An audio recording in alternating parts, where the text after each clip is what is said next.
My dear students, एक बार फिर से आप सभी लोगों का मोस्ट वेलकम है आपके अपने इस यूट्यूब चैनल टारगेट बोर्ड में। प्यारे बच्चों, उम्मीद करते हैं आप लोग एकदम अच्छे से होंगे, मस्त होंगे, स्वस्थ होंगे और मन लगा करके पढ़ाई कर रहे होंगे। तो प्यारे बच्चों, आज का यह क्लास बहुत ही ज्यादा स्पेशल क्लास होने वाला है, खास करके इतिहास सब्जेक्ट के लिए। आप लोगों को इतिहास से बहुत डर लगता है ना, लेकिन आज हम इस डर को इस वीडियो में खत्म करने वाले हैं, क्योंकि आज के इस वीडियो का हम नाम रखे हैं आंदोलन। आज के इस वीडियो का नाम क्या है? आंदोलन। तो यह आंदोलन वीडियो सचमुच में मैट्रिक जगत में एक आंदोलन ला देगा। तो जितने सारे भी बच्चे अभी हमारे साथ इस क्लास में जुड़े हुए हैं, सारे बच्चे मिलकर के इस क्लास को शेयर करिए, क्योंकि आज का यह आंदोलन सचमुच में एक भयंकर आंदोलन होगा। तो चलिए जी, सारे बच्चे मिलकर के क्लास को फटाफट से शेयर कर दीजिए। सारे बच्चे मिलकर के क्लास को फटाफट से शेयर कर दीजिए और वीडियो को लाइक कर दीजिए, ताकि सारे बच्चे इस क्लास में जुड़ जाए। और सारे बच्चे एक बार कमेंट करके बताइए, सारे बच्चे कमेंट में लिखिए सर आंदोलन, आंदोलन, आंदोलन करके सारे बच्चे लिखिए। अब आपको यह पता चल जाएगा कि आखिर हम इस वीडियो सीरीज का नाम आंदोलन क्यों रखे हैं। जल्दी से आप लोग कमेंट करिए आंदोलन, सारे बच्चे कमेंट में लिखिए आंदोलन, ठीक है ना? हाँ जी, और जितना जल्द से जल्द हो सके आप लोग वीडियो को शेयर करिए, क्योंकि प्यारे बच्चों आज बहुत ही भयंकर क्लास होने वाला है। इतिहास के विषय को लेकर के आप लोग बहुत ही ज्यादा प्रभावित होते हैं, डरते हैं, सर क्वेश्चन याद नहीं होता है, क्वेश्चन याद नहीं होता है। और बार बार हम बोलते हैं प्यारे बच्चों, हार्ड वर्क नहीं स्मार्ट वर्क करना सीखो। और उसी स्मार्ट वर्क को करने के लिए और करवाने के लिए हम यह वीडियो सीरीज लेकर के आए हैं। प्यारे बच्चों, आप लोगों को पता है ना कि लघु और दीर्घ उत्तरीय भी आपके परीक्षा के लिए बहुत ही ज्यादा मायने रखता है। तो उसी लघु और दीर्घ उत्तरीय प्रश्न को आगे बढ़ाने के लिए हमने यहां पर आंदोलन से संबंधित कुछ लघु और कुछ दीर्घ उत्तरीय प्रश्न उठा करके लाए हैं, जो कि आपके परीक्षा में हर हाल में पूछे जाएंगे। आपको पता है कि इतिहास में बहुत सारे आंदोलन हुए, बहुत सारे आंदोलन, सबने अवज्ञा आंदोलन हो गया, जलियांवाला बाग हत्याकांड हो गया, असहयोग आंदोलन हो गया, या फिर महात्मा गांधी के द्वारा चलाए गए ढेर सारे आंदोलन है, नमक सत्याग्रह हो गया, दांडी मार्च हो गया, इस प्रकार से ढेर सारे आंदोलन है, जलियांवाला बाग हत्याकांड हो गया। तो यह जितने सारे भी आंदोलन हैं, सारे आंदोलन को हम इस एक वीडियो में समेटने वाले हैं। और उम्मीद नहीं बल्कि पूरा विश्वास रखिएगा कि इसमें से आपके परीक्षा में 3, 4, 5 क्वेश्चन जरूर टकरा जाएगा, कम से कम 15 से 20 नंबर का क्वेश्चन। क्योंकि आज के इस वीडियो में जो क्वेश्चन हम आपको बताने वाले हैं, यहां से आपके लघु उत्तरीय में तो प्रश्न पूछेगा ही, दीर्घ उत्तरीय में भी ढेर सारा प्रश्न पूछेगा। तो आप पर यह निर्भर करता है कि आप लोग इस वीडियो को कितना सीरियस होकर के देखते हैं, कितना कंसंट्रेट होकर के देखते हैं। अभी बहुत सारे बच्चे मैथ का क्लास देख रहे थे बहुत ही बेहतरीन तरीके से, और उससे भी बेहतरीन तरीके से आप लोग यह हिस्ट्री का क्लास देखेंगे। यह मत सोचिएगा कि ऑब्जेक्टिव नहीं है तो हम लोग यह क्लास नहीं करेंगे, चाहे ऑब्जेक्टिव हो या सब्जेक्टिव, हमें पूरा क्लास करना है। तो चलिए सारे बच्चे जुड़िए और शानदार तरीके से वीडियो को शेयर करिए। अभी तक बहुत सारे बच्चे हैं जो वीडियो को लाइक नहीं किए हैं, सारे बच्चे फटाफट से वीडियो को लाइक कर दीजिए, ठीक है? सारे बच्चे, जितने सारे भी बच्चे जुड़े हुए हैं ना, सारे बच्चे वीडियो को लाइक करिए। चलिए, बहुत ही भयंकर, बहुत ही शानदार तरीके से आप लोग क्लास कर रहे हैं। तो चलिए प्यारे बच्चों, हम लोग आगे बढ़ते हैं और इस वीडियो को आगे बढ़ाते हैं। लेकिन उसके पहले, your success is my achievement, आप लोग को हम बार बार बोलते हैं, your success is my achievement, come with confusion and go with confidence. प्यारे बच्चों, कामयाब होने के लिए एक अलग लेवल की तड़प होनी चाहिए, कामयाब होने के लिए एक तड़प होनी चाहिए। दुनिया में हर कोई कामयाब होना चाहता है, दुनिया में हर व्यक्ति कामयाब होना चाहता है कि हम भी एक सफल इंसान बन जाएं, हम भी एक कामयाब इंसान बन जाएं। तो दुनिया में हर कोई कामयाब होना चाहता है, लेकिन हर कोई कामयाब नहीं होता है। कामयाब तो सब कोई होना चाहता है, लेकिन हर कोई कामयाब नहीं हो पाता। जिसके मन में अपने लक्ष्य के प्रति तड़प होती है, कामयाबी उन्हीं को मिलती है। तो सिर्फ लक्ष्य के प्रति दौड़ने से, भागने से नहीं होगा। लक्ष्य को पाने के लिए हमारे अंदर एक आग होना चाहिए, वो आग धधकना चाहिए। आग जलना और आग धधकना दोनों में आसमान जमीन का अंतर होता है, समझ गए ना? तो आग जलने से कुछ नहीं होगा, आग तो सबके अंदर जल रहा है कि हमको भी सफल होना है, हमको भी टॉपर बनना है, हमको भी आईफोन जीतना है, 1.5 लाख रुपया का चेक हम ही को मिल जाए। सारे बच्चे ऐसा सोच रहे हैं, लेकिन जिसके अंदर वो आग धधक रहा है ना, वही व्यक्ति या फिर वही बच्चा कामयाब होगा। चाहे लड़का हो या लड़की हो, वही कामयाब होगा जिसके अंदर वो आग धधक रहा है। तो प्यारे बच्चों, हम चाहते हैं कि आपके सीने की जो आग है उसे धधकाया जाए, आग लगाया जाए नहीं, बल्कि उस आग को धधकाया जाए ताकि सारे बच्चे एकदम पढ़ने में मन लगा दें, कंसंट्रेट होकर के। तो आइए जी, इस आंदोलन सीरीज को हम शुरू करते हैं और इतिहास में जितने सारे भी आंदोलन हुए उस आंदोलन के बारे में हम लोग एक एक नजर डालते हैं। और हमने यहां पर कोशिश किया है कि इसका जो आंसर हो वह बहुत ही सिंपल, बहुत ही सरल भाषा में हो ताकि बच्चे एकदम आसानी से याद कर लें। ठीक है ना, बच्चे एकदम आसानी से याद कर लें। और हाँ, साथ ही साथ हम यह भी कहना चाहते हैं कि जो बच्चे अभी तक क्रैश कोर्स नहीं परचेज किए हैं, भाई अभी भी समय है, क्रैश कोर्स परचेज कर लीजिए। ठीक है ना, क्योंकि कोई नहीं जानता है कि नसीब किसको कहां से कहां लेकर के चला जाएगा। हो सकता है कि आप ही टॉपर बन जाओ, हो सकता है कि आप ही टॉपर बन जाओ और बाद में कहीं तुम्हें अफसोस आ जाए कि हम क्रैश कोर्स ले लेते तो कहीं यह 1.5 लाख रुपए का जो इनाम है वह हमें मिल जाता, कहीं यह जो टोटल 3 लाख रुपए का इनाम है कहीं वह हमें मिल जाता। तो यह इनाम आपके हाथ से छूट ना जाए, इसलिए आप लोग क्रैश कोर्स जरूर ले लो। और जो बच्चे क्रैश कोर्स लिए हैं उनके व्हाट्सएप ग्रुप पर यह चीज भेजा जाएगा, ठीक है ना, या फिर एप्लीकेशन में यह चीज डाला जाएगा, आप लोग जरूर देख लीजिएगा।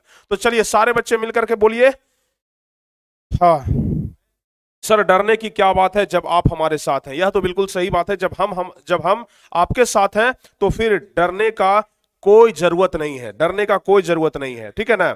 और यह जो आंदोलन है आपके जीवन में भी एक महत्वपूर्ण आंदोलन की तरह ही बदलाव लाएगा।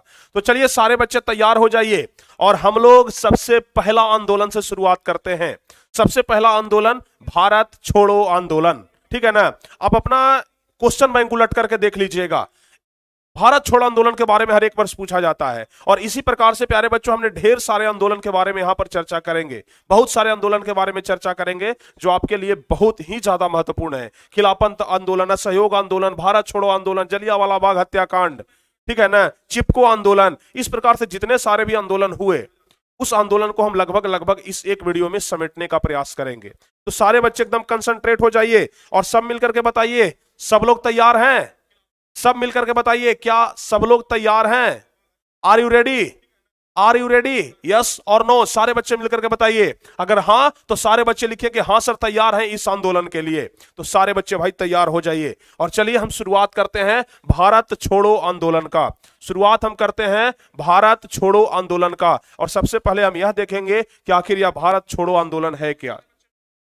सारे बच्चे बताएंगे भारत छोड़ो आंदोलन किनके द्वारा चलाया गया था। सारे बच्चे मिलकर के बोलेंगे कि सर जी भारत छोड़ो आंदोलन महात्मा गांधी के नेतृत्व में चलाया गया था, महात्मा गांधी के द्वारा चलाया गया था।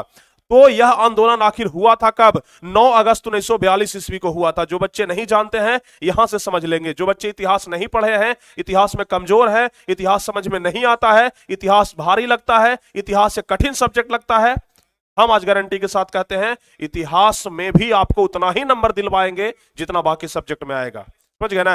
हिंदी के जैसा आसान लगने लगेगा। जैसे हिंदी आप लोग को लगता है ना कि एकदम आसान सब्जेक्ट है, वैसे ही लगने लगेगा। एक एक क्वेश्चन आपको हम बताएंगे, तो बस आप लोग ध्यान से समझिए। देखिए भारत छोड़ो आंदोलन, सबसे पहला चर्चा चलता है किसका? भारत छोड़ो आंदोलन का। तो लिखेंगे कि भारत छोड़ो आंदोलन की जो शुरुआत हुई, भारत छोड़ो आंदोलन की जो शुरुआत हुई वह 9 अगस्त 1942 ईस्वी को गांधी जी के द्वारा किया गया था। इसका शुरुआत किनके द्वारा किया गया? महात्मा गांधी जी के द्वारा भारत छोड़ो आंदोलन की शुरुआत हुई। यह आंदोलन बहुत ही सोची समझी रणनीति का हिस्सा था। देखिए हमने यहां पर लैंग्वेज जो इस्तेमाल किया है ना, इस प्रकार का लैंग्वेज इस्तेमाल किया है ताकि बच्चों को दिक्कत ना हो, किसी भी प्रकार का कोई दिक्कत ना हो। और जब परीक्षा में आप कॉपी लिखें और जब आपके कॉपी को कोई टीचर जांच कर रहा हो, पक्का कहते हैं अगर हमारे जैसा टीचर होगा तो 100 में 100 नंबर देगा इस प्रकार का लैंग्वेज लिखने पर, ठीक है ना। 100 में 100 नंबर देगा और जाहिर सी बात है कि जो कॉपी जांच कर रहा होगा वह कोई बढ़िया टीचर ही होगा, तो वह आपको पूरा नंबर देगा, ठीक है। तो यह आंदोलन बहुत ही सोची समझी रणनीति का हिस्सा था जिसका एक ही लक्ष्य था, भारत से ब्रिटिश साम्राज्य को मिटाना। यानी कि यह जो भारत छोड़ो आंदोलन हुआ था इसका लक्ष्य मात्र एक ही था, या फिर ऐसे हम कह सकते हैं कि महात्मा गांधी के द्वारा जितने सारे भी आंदोलन चलाए जा रहे थे उसका एक ही लक्ष्य था कि ब्रिटिश साम्राज्य को किसी तरीके से खत्म कर दिया जाए। जो अंग्रेजों का शासन यहां पर कायम है उस शासन को हमें खत्म करना है। तो एक ही लक्ष्य था, भारत से ब्रिटिश साम्राज्य को मिटाना। इस आंदोलन में गांधी जी ने किसका नारा दिया था? करो या मरो का नारा लगाया था। प्यारे बच्चों यहां से ऑब्जेक्टिव क्वेश्चन भी पूछता है कि करो या मरो का नारा किस आंदोलन में लगाया गया था? करो या मरो का नारा किस आंदोलन में लगाया गया था? आपका जवाब क्या होगा? करो या मरो का नारा किस आंदोलन में लगाया गया था? आपका जवाब होगा भारत छोड़ो आंदोलन में। तो यहां पर इस आंदोलन में गांधी जी के द्वारा ही करो या मरो का नारा लगाया गया था। इसमें पूरा देश शामिल हुआ। 9 अगस्त 1942 को महात्मा गांधी के आह्वान पर समूचे देश में एक साथ शुरू हुए भारतीय स्वतंत्रता संग्राम में निर्णायक भूमिका निभाने वाले भारत छोड़ो आंदोलन ने अंग्रेजी हुकूमत की नींव हिलाने का काम किया। यानी कि भले भारत छोड़ो आंदोलन से हमें आजादी तो नहीं मिल गई, ठीक है ना, लेकिन हाँ इतना जरूर था कि अंग्रेजों सरकार का जो नींव था ना, उस नींव को हिला करके रख दिया यह आंदोलन ने। अंग्रेजी सरकार की नींव को हिला करके रख दिया, डमाडोल कर दिया अंग्रेजी सरकार की नींव को। तो यह है भारत छोड़ो आंदोलन। प्यारे बच्चों, विश्वास रखिएगा, यह आंदोलन आपके परीक्षा में जब पूछेगा और इस तरीके से अगर आप जवाब देते हैं लघु उत्तरीय का, ठीक है ना, क्योंकि यह क्वेश्चन लघु उत्तरीय में पूछा जाता है, लघु उत्तरीय में अगर इस तरीके से आप लोग जवाब देते हैं, यकीन रखना मेरे दोस्त, तुमको 2 नंबर से कोई नहीं रोक सकता है। 2 नंबर से तुमको कोई नहीं रोकेगा, ठीक है ना। हर हाल में पूछेगा, या फिर 5 नंबर का भी आ जाए तो उसमें भी अगर लिखते हो ना तो तुमको 5 नंबर से कोई नहीं रोकेगा, ठीक है ना। 5 नंबर से तुमको कोई रोकने वाला नहीं है, ठीक है। हाँ, कोई माय का लाल ऐसा नहीं पैदा हुआ जो तुम्हारे नंबर को काट ले। इस तरीके का आंसर लिखने के बाद भी ऐसा कोई माय का लाल अभी तक पैदा नहीं हुआ है, समझ गए ना। तो इस प्रकार का आंसर लिखना सीखिए और हर हाल में गारंटी के साथ कहते हैं कि आपको पूरा नंबर मिलेगा। तो बताइए, भारत छोड़ो आंदोलन सारे बच्चों को समझ में आया या फिर नहीं आया? हम दहाड़ते हैं, सिंह की तरह दहाड़ते हैं, क्योंकि हम सिंह की तरह जलवा दिखाने का हिम्मत भी रखते हैं, सिंह की तरह पावर दिखाते हैं, अटैक करते हैं सिंह की तरह, समझ गए ना। तो इसलिए प्यारे बच्चों, हम बार बार कहते हैं जुड़े रहिए टारगेट बोर्ड से और सफलता की घंटी यहीं से बजेगी। सफलता की घंटी इसी चैनल से बजेगी, टारगेट बोर्ड से ही बजेगी। बस दिल थाम करके 2 महीने का इंतजार कर लीजिए, 2 महीने का इंतजार कर लीजिए दिल थाम करके, ठीक है ना। सारे मीडिया चैनल वाले कभी ना कभी तो टारगेट बोर्ड का नाम लेंगे, ठीक है। और इसलिए हमने यह प्राइज भी घोषित किया है बच्चों के लिए, 1.5 लाख रुपया। बहुत सारे बच्चों को ऐसा लग रहा है ना कि हम ये चीज फालतू में बोल रहे हैं, बहुत सारे बच्चों को ऐसा लग रहा है कि हम झूठ बोल रहे हैं। सर इतना पैसा क्यों देंगे भाई, सर इतना पैसा क्यों देंगे? हमारी बातों को आप रिकॉर्ड करके रखिए, वीडियो तो सेव रहेगा ना यहाँ पर यूट्यूब चैनल पर। कहीं हम छुप करके नहीं बोल रहे हैं, कहीं पर हम छुप करके किसी कोने में नहीं बोल रहे हैं, डायरेक्ट सोशल मीडिया पर बोल रहे हैं, समझ गए ना। डायरेक्ट सोशल मीडिया पर बोल रहे हैं, सबके सामने बोल रहे हैं, हजारों बच्चे के सामने बोल रहे हैं। अगर लाखों बच्चे भी इस वीडियो को देखेंगे तो लाखों बच्चों के सामने बोल रहे हैं। यह बात झूठ साबित नहीं होगा। अगर आएगा तो हम उस चीज को करके दिखाएंगे। आज तक हमने जो भी आपसे वादा किया उसको करके दिखाया है और इस चीज को भी करेंगे, समझ गए ना। हमने पूरा शुरुआत में ही बोल दिया, जो भी पैसा आपने हमें दिया 200 रुपया क्रैश कोर्स के लिए, वह पैसा से हम कहीं जगह जमीन नहीं खरीदे हैं, कहीं घर नहीं बनाए हैं, कहीं खर्च नहीं किए हैं। सारा पैसा आपका सुरक्षित है, सारा पैसा आपका सुरक्षित है और सूद ब्याज के साथ आपको वापस करने के लिए सुरक्षित है। सारा पैसा सूद ब्याज के साथ वापस करने के लिए सुरक्षित है। तो आपको ही वापस वह होगा, हम आप ही को वापस करेंगे। आपका पैसा आप ही को भाई चाहिए, हमें उस पैसे से कोई जरूरत नहीं है। बच्चों के पैसे लेकर के हम बड़े महान व्यक्ति नहीं बन जाएंगे, मुकेश अंबानी हमें नहीं बनना। बस बच्चों में हमारा विश्वास बना रहे, यह हमारे लिए बहुत बड़ी बात है, समझ गए ना। बच्चों में बस विश्वास रहना चाहिए, विश्वास रहेगा तो पैसा कभी भी कमा लेंगे, समझ गए ना। तो प्यारे बच्चों, बस हम विश्वास बनाते हैं, पैसा नहीं बनाते हैं। चलिए चलिए जी, सारे बच्चे समझ गए ना भारत छोड़ो आंदोलन? भारत छोड़ो आंदोलन सारे बच्चे समझ गए। अब हम आगे बढ़ते हैं और आंदोलन नंबर 2, आंदोलन नंबर 2 हम लोग देख लेते हैं, जो कि आपके परीक्षा के लिए मोस्ट VVI है। वह है जलियांवाला बाग हत्याकांड। यह भी एक आंदोलन है जी, ठीक है। यह भी क्या है? एक आंदोलन है। यह भी क्या है? एक आंदोलन है, ठीक है ना। चलिए, हाँ सारे बच्चे बताएंगे भाई, सारे बच्चे बताएंगे, ठीक है ना।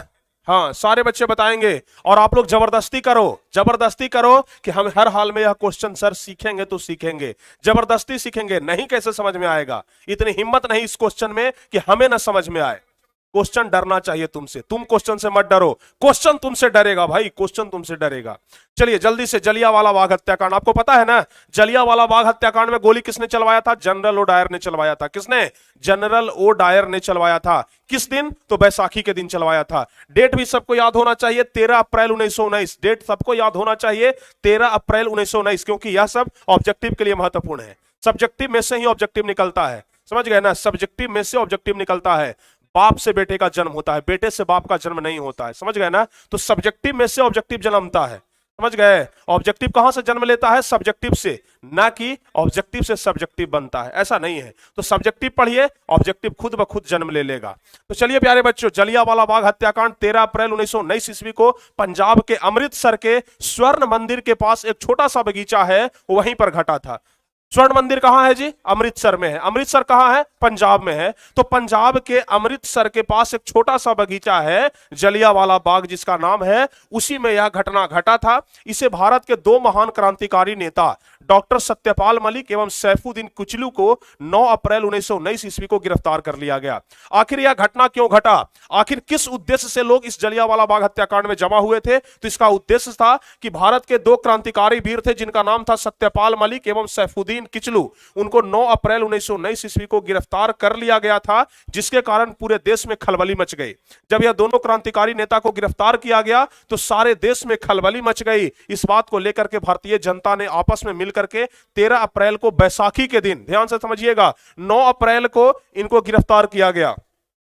9 अप्रैल को गिरफ्तार किया गया। बस 4 दिन के बाद ही 13 अप्रैल को उस दिन बैसाखी का दिन था। बैसाखी के दिन जलियांवाला बाग में एक सभा का आयोजन रखा गया था कि भाई सब मिलकर के वहां पर क्या करेंगे, सब मिलजुल करके वहां पर हम लोग बात चर्चा करेंगे कि कैसे हम दोनों को कि कैसे इन दोनों को बाहर निकालना है, कैसे अंग्रेजों से लड़ना है। और उस समय जो अंग्रेज थे ना, सभी जगह पर धारा 44 लगा करके रखा था, ताकि कोई व्यक्ति एक साथ बैठ करके कोई डिस्कशन ना करे, कोई व्यक्ति जमा ना हो एक जगह, सभा का आयोजन ना हो, ऐसा अंग्रेजों ने नियम लगाया था। और अंग्रेजों के नियम के विरुद्ध यहां पर सभा लगाया जा रहा था। ठीक है, तो 13 अप्रैल को बैसाखी के दिन जलियांवाला बाग में एक सभा का आयोजन रखा गया, जिसमें 20,000 व्यक्ति शामिल थे। यह जो सभा रखा गया, इसमें कितने व्यक्ति शामिल थे? तो लगभग 20,000 व्यक्ति शामिल थे, जहां 13 अप्रैल 1919 को brigadier general Reginald Edward Dyer ने, पूरा नाम है, हम लोग शॉर्टकट में जनरल डायर बोलते हैं, जनरल ओडायर, तो जनरल ओडायर के द्वारा नेतृत्व में अंग्रेज फौजी ने गोलियां चला करके निहत्थे, शांत बूढ़े, महिलाओं और बच्चों सहित सैकड़ों लोगों को मार डाला था और हजारों लोगों को घायल कर दिया था। यानी कि एकाएक इस जलियांवाला बाग हत्याकांड में अंग्रेजों का जो जनरल डायर था वह आया, ठीक है ना, और आकर के, चूंकि जलियांवाला बाग हत्याकांड जो था वह चारों तरफ से घिरा हुआ था दीवार से, बस उसमें एक ही दरवाजा था और उसी दरवाजा के सहारे सारे अंग्रेज घुस गए। उस दरवाजा को बंद कर दिया ताकि कोई भारतीय बाहर ना निकल सके, और अंधाधुंध गोलियां चलाना शुरू कर दिया, अंधाधुंध इधर से फायरिंग करना शुरू कर दिया। सारे व्यक्ति इधर उधर भागने लग गए, हड़कंप मच गया, लेकिन भागने का कोई जगह नहीं था क्योंकि चारों तरफ से दीवार था। बीच में एक कुआं था, उस कुआं में कुछ लोग कूदने लग गए कि कहीं कुआं में कूदेंगे तो हमारा जान बच जाएगा, लेकिन कुआं में इतने लोग कूदने लग गए कि एक के ऊपर एक लोग चप करके मर गए, दब करके मर गए। तो इस प्रकार से बहुत सारे व्यक्तियों की मौत हो गई। लगभग 20,000 व्यक्ति वहां पर शामिल थे, जिसमें से बहुत सारे व्यक्ति मर गए, कुछ व्यक्ति घायल हो गए। तो अगर जलियांवाला बाग हत्याकांड के बारे में आपसे प्रश्न पूछता है और इस प्रकार से अगर आप लोग लिखते हैं तो मेरे भाई ध्यान रखना, 5 नंबर तुम्हारा कंफर्म है, 5 नंबर तुम्हारा कंफर्म है। लॉन्ग आंसर क्वेश्चन का यह क्वेश्चन बनता है, जलियांवाला बाग हत्याकांड के बारे में बताइए। तो जलियांवाला बाग हत्याकांड इस प्रकार से अगर आप लिखते हैं तो कोई दिक्कत नहीं होगा, ठीक है ना। चलिए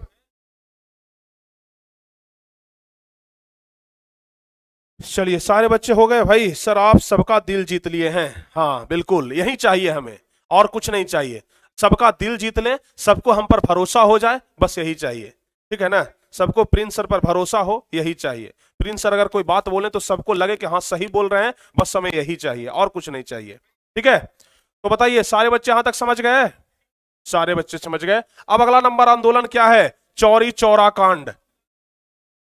इस प्रश्न के बारे में हम आपको यही कहेंगे कि यह प्रश्न आपके लिए वीवीआई ही नहीं बल्कि मोस्ट वीवीआई है। क्या है? मोस्ट वीवीआई है, क्योंकि यह परीक्षा में हर हाल में पूछेगा। समझ गए ना। तो परीक्षा में 2 नंबर यानी कि लघु उत्तरीय प्रश्न में, इतिहास के परीक्षा में जरूर पूछेगा। तो हम यही कहेंगे कि आप इस प्रश्न को चाहे जैसे भी हो रट लीजिएगा, लेकिन रटने का जरूरत हम नहीं रहने देंगे, क्योंकि यहां पर समझाएंगे और समझा करके अभी ही आपके दिमाग में फिट करेंगे, ठीक है ना। अभी आपके दिमाग में कॉपी पेस्ट कर देंगे, समझ गए ना। तो सारे बच्चे ध्यान रखिएगा। चौरी चौरा कांड, आखिर चौरी चौरा है क्या? चौरी चौरा एक जगह का नाम है। चौरी चौरा एक जगह का नाम है जो उत्तर प्रदेश के गोरखपुर के पास का एक छोटा सा इलाका है, समझ गए ना।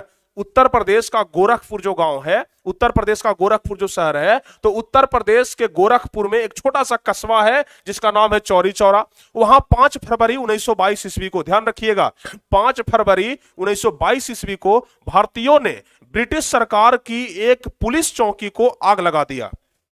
ठीक है, वहां पर एक थाना था, उस थाने में सिपाही कैसे थे, तो ब्रिटिश सिपाही थे, यानी कि अंग्रेजी सिपाही थे, अंग्रेज वाले सिपाही थे। तो उस पूरे पुलिस चौकी में ही, यानी कि पूरा थाना में ही भारतीय लोग आग लगा दिए। कुछ ऐसा हुड़दंग हुआ होगा, ठीक है ना, क्योंकि सता तो रहे थे भारतीयों को बहुत ज्यादा। तो उस पूरे पुलिस चौकी में ही आग लगा दिया गया, जिससे उसमें छुपे हुए 22 पुलिस कर्मचारी जिंदा जल करके मर गए। अब जो थाना में 22 पुलिसकर्मी छुपे हुए थे, ठीक है ना, उस आंदोलन के डर से, उस यह जो आगजनी हो रहा था इसके डर से ना, पुलिस चौकी में ही 22 पुलिसकर्मी छिपे हुए थे और उस पूरे थाना में ही आग लगा दिया गया। 22 पुलिसकर्मी अंदर में ही झुलस करके मर गए, समझ गए, जिंदा जल गए। इस घटना को चौरी चौरा कांड के नाम से जाना जाता है, क्योंकि यह घटना चौरी चौरा में हुआ था, इसलिए इस घटना का नाम दिया गया चौरी चौरा कांड। ठीक है ना, क्या नाम दिया गया, चौरी चौरा कांड। पहले क्या होता था ना कि जहां पर घटना घटता था उसका नाम उस जगह के अनुसार दे दिया जाता था। जैसे जलियांवाला बाग हत्याकांड जलियांवाला बाग में हुआ तो उसका नाम दे दिया गया जलियांवाला बाग हत्याकांड। चौरी चौरा में यह घटना हुआ तो नाम दे दिया गया चौरी चौरा कांड। ठीक है ना, तो इस घटना को चौरी चौरा कांड के नाम से जाना जाता है। इसके परिणाम स्वरूप गांधी जी ने कहा कि हिंसा होने के कारण असहयोग आंदोलन हम वापस ले लेंगे, क्योंकि जिस समय यह चौरी चौरा का घटना घटा उसी समय महात्मा गांधी के द्वारा क्या चलाया जा रहा था, महात्मा गांधी के द्वारा असहयोग आंदोलन भी चलाया जा रहा था। ठीक है ना, असहयोग आंदोलन भी चलाया जा रहा था। तो महात्मा गांधी ने कहा था कि असहयोग आंदोलन में हम लोग सत्य और अहिंसा के मार्ग पर चलेंगे, हिंसा बिल्कुल भी नहीं करेंगे। लेकिन यहां पर जबरदस्त हिंसा हो गया। चौरी चौरा कांड में 22 पुलिस मर गया, 22 पुलिस को जिंदा जला दिया गया, तो हिंसा तो हो गया। तो महात्मा गांधी ने कहा कि अब इस असहयोग आंदोलन में हिंसा हो गया है, इसलिए हम इस असहयोग आंदोलन को यहीं पर क्या करेंगे, बंद करेंगे। और उस असहयोग आंदोलन को वापस ले लिया गया। चौरी चौरा कांड के अभियुक्तों का जो मुकदमा था वह पंडित मदन मोहन मालवीय ने लड़ा। ध्यान से समझिएगा, अब यहां पर एक महत्वपूर्ण लाइन है। चौरी चौरा कांड में जितने सारे भी व्यक्ति शामिल थे आग लगाने में, पुलिसकर्मियों को मारने में, उन सबका मुकदमा लड़ने के लिए तैयार हो गए हमारे यह बाहुबली व्यक्ति मदन मोहन मालवीय। हिम्मत का दाद देना पड़ेगा इनका, समझ गए ना, हिम्मत का दाद देना पड़ेगा। कहे कि बेटा कौन अंग्रेजों का वकील है जो आ जाओ हमारे सामने, हम तुम्हारे सामने वकालत करेंगे और देखते हैं चौरी चौरा कांड में हमारे जो वीर सपूत शामिल थे उनको कौन क्या कुछ बिगाड़ लेता है। तो हमारे यह बाहुबली नेता, बाहुबली आदमी, बाहुबली व्यक्ति पंडित मदन मोहन मालवीय ने लड़ा, मुकदमा लड़ा, अंग्रेजों के खिलाफ मुकदमा लड़ा और कहा कि बेटा जीत के दिखाएंगे। ठीक है ना, अंग्रेजों के खिलाफ मुकदमा लड़ा और उन्हें बचा ले जाना उनकी एक बड़ी सफलता थी। सिर्फ मुकदमा ही नहीं लड़ा बल्कि मुकदमा को जीत करके दिखाया और सबको बचा लिए। कहे कि बेटा किसी को नहीं कुछ होने देंगे, समझ गए ना। तो ऐसे हमारे यह व्यक्ति बाहुबली थे, समझ गए ना, सारे बच्चे समझ गए,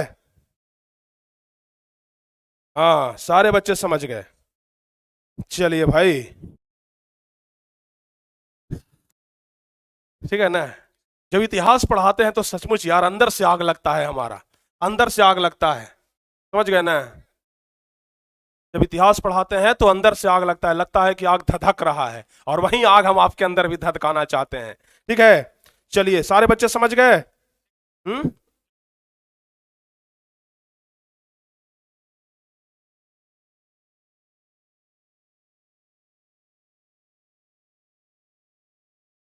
रहने दीजिए, अभी चल रहा है, कट उठ जाए, छोड़ दीजिए। चलिए सारे बच्चे बताइए जल्दी से, सारे बच्चे बताइए, सारे बच्चे समझ गए ना, सारे बच्चे समझ गए, जल्दी से बताइए, सारे बच्चे समझ गए। चलिए भाई सारे बच्चे समझ गए, बहुत ही जबरदस्त तरीके से सारे बच्चे समझ गए। तो चौरी चौरा कांड के बारे में आप लोग समझ गए, चौरी चौरा कांड के वकील कौन थे, ठीक है ना। चलिए बहुत बढ़िया जी, हाँ आप तो कबाड़ दिए सर, अरे हम रहने नहीं देंगे, उखाड़ के फेंक देंगे, समझ गए ना। चलिए चौरी चौरा कांड हो गया, अब आगे बढ़ते हैं आजाद हिंद फौज, आते हैं सुभाष चंद्र बोस की तरफ। ठीक है, आजाद हिंद फौज, कभी कभी परीक्षा में पूछ दिया जाता है आजाद हिंद फौज की स्थापना किसने की, कब किया गया, आजाद हिंद फौज के बारे में विस्तार से बताइए।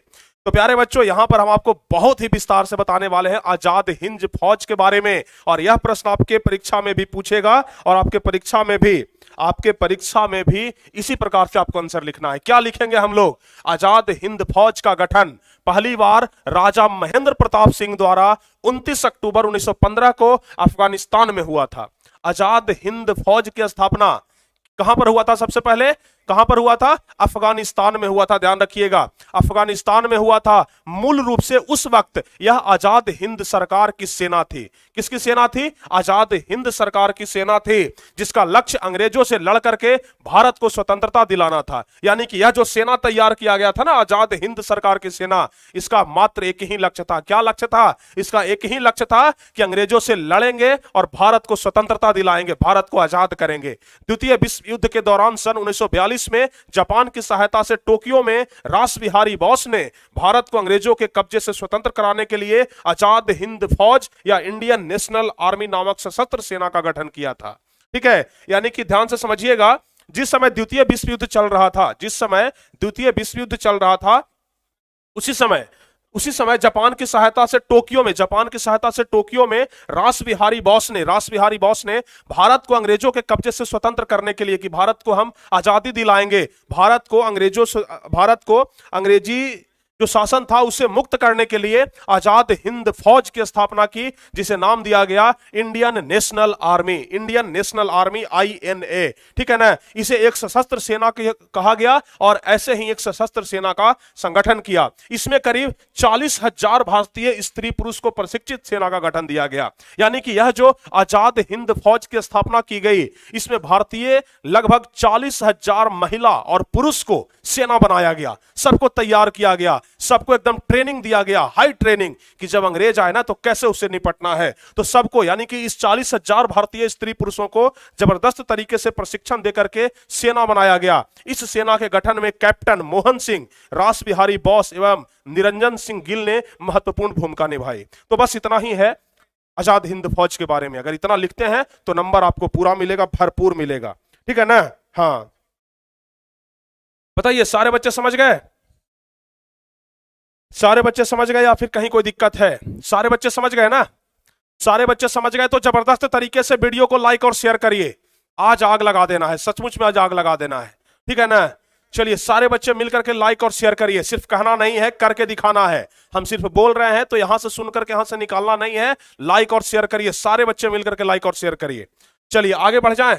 अगला जो आंदोलन है वह है सविनय अवज्ञा आंदोलन। जितने सारे भी आंदोलन हम आपको बता रहे हैं ना, यह आंदोलन वैसे आंदोलन हैं जो हर हाल में आपके परीक्षा में पूछे जाएंगे। ऐसा नहीं कि कोई भी आंदोलन के बारे में हम उठाए और बता दिए, ऐसा नहीं है जी। जो हम आपको बता रहे हैं यह आपके परीक्षा में हर हाल में पूछेगा, बिना कोई दिक्कत के, बिना कोई तकलीफ के पूछेगा। तो चलिए बताइए, सविनय अवज्ञा आंदोलन क्या है? सविनय मतलब क्या होता है? विनय के साथ। जैसे हम किसी को सविनय बोलते हैं, जैसे हम किसी को एप्लीकेशन लिखते हैं तो बोलते हैं ना सविनय निवेदन। यह है कि यानी कि विनय के साथ हम आपसे निवेदन कर रहे हैं। क्या कर रहे हैं भाई? अवज्ञा आंदोलन, कि आपका बात हम नहीं मानेंगे, आपकी बातों का हम अवज्ञा करेंगे। ठीक है ना? लेकिन सविनय के साथ, जबरदस्ती नहीं, सविनय के साथ बोलेंगे कि भाई साहब आपका काम हमसे नहीं होगा। ठीक है ना? तो सविनय अवज्ञा आंदोलन के बारे में हम लोग पढ़ते हैं। यह भी महात्मा गांधी के द्वारा ही चलाया गया एक महत्वपूर्ण आंदोलन था। तो ध्यान से समझिए, सविनय अवज्ञा आंदोलन ब्रिटिश साम्राज्यवाद के विरुद्ध भारतीय राष्ट्रीय कांग्रेस द्वारा चलाए गए जन आंदोलन में से एक था। यह भी किसके द्वारा चलाया गया था?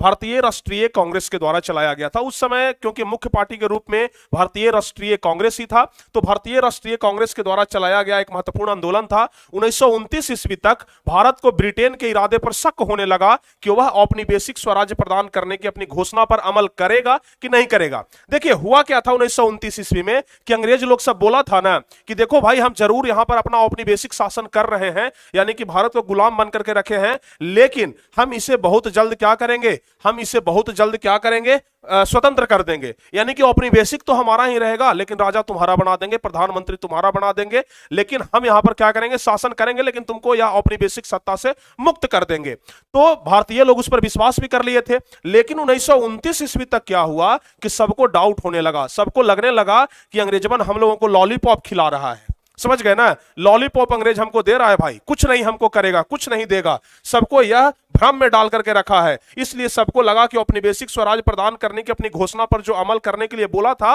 वह करेगा कि नहीं करेगा, कोई गारंटी नहीं है। भारतीय राष्ट्रीय कांग्रेस ने लाहौर अधिवेशन 1929 में ही घोषणा कर दी कि उसका लक्ष्य भारत के लिए पूर्ण स्वाधीनता प्राप्त करना है।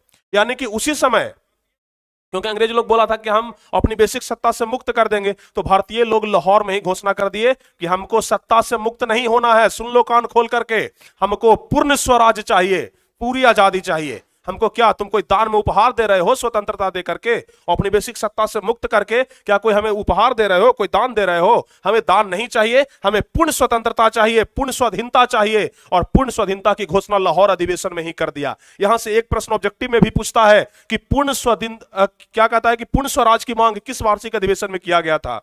पूर्ण स्वराज की मांग किस वार्षिक अधिवेशन में किया गया था? जवाब होगा लाहौर अधिवेशन में, ठीक है ना। लाहौर अधिवेशन में पूर्ण स्वराज की मांग किया गया था। 6 अप्रैल 1930 को प्रातः काल के बाद महात्मा गांधी ने समुद्र तट पर नमक बना करके नमक कानून को भंग किया, ठीक है ना। नमक कानून को भी महात्मा गांधी ने भंग किया कि भाई तुम्हारा आज्ञा था कि नमक नहीं बनाना है, लेकिन तुम्हारे आज्ञा को हम भंग करते हैं, तुम्हारे आज्ञा को हम नहीं मानेंगे, हम नमक कानून भी भंग करते हैं। और महात्मा गांधी खुद चले गए और नमक कानून को भंग किया। यहीं से सविनय अवज्ञा आंदोलन की शुरुआत हो गई। जैसे ही नमक कानून भंग हुआ, सविनय अवज्ञा आंदोलन की शुरुआत हो गई।